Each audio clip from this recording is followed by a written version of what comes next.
Welcome to the Koreanbuilds Champion Insight. The patch is 7.15 and our featured champion is Rakan. The newest addition to the support champion pool has been steadily climbing the popularity rankings in the high end of Korean solo queue. Changes to support itemization and the slow pace of the metagame have favored him as well, pushing him to the top.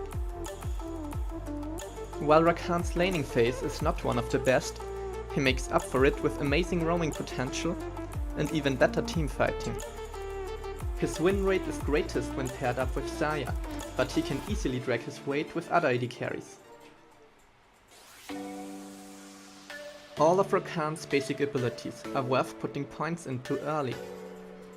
Maxing out Grand Entrance first is the preferred way to go for Korean elite players.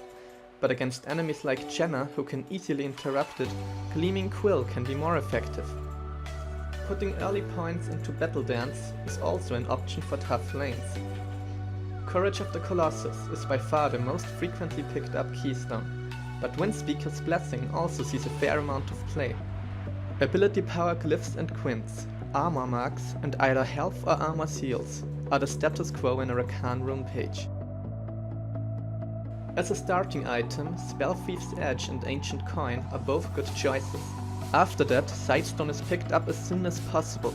It will later be merged with the starting item after the first big item. Usually that will be an Ardent Censer, but also Locket and Righteous Glory are solid choices when the laning phase ends very early. In the mid-game, Rakan can opt for a variety of different items based on his team's needs. When trying for aggressive plays, Righteous Glory will help Rakan get in and his team to follow up. Zeke's Convergence gives the most all-in power when used effectively.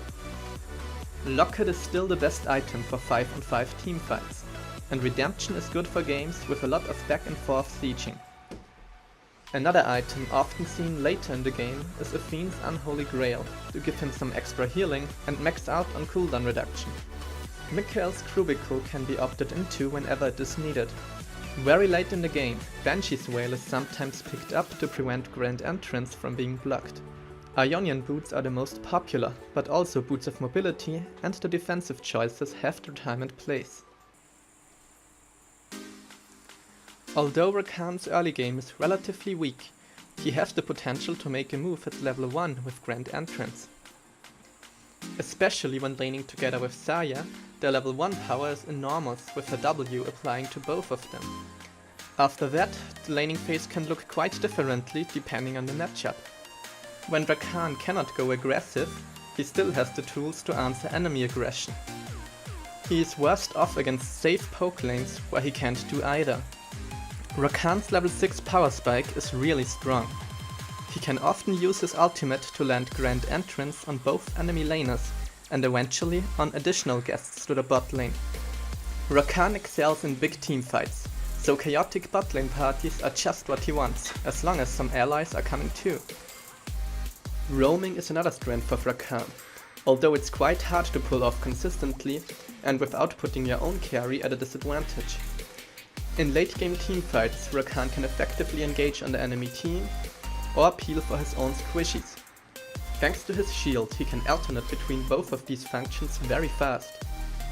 The speed of Rakan's dashes scale with his movement speed, so activating the quickness before chaining Battle Dance into the Grand Entrance lets him cover a massive distance very quickly and catch out enemies before they can react.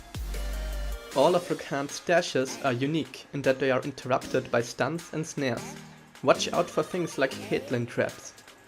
Rakan's passive shield comes up quicker when he fights.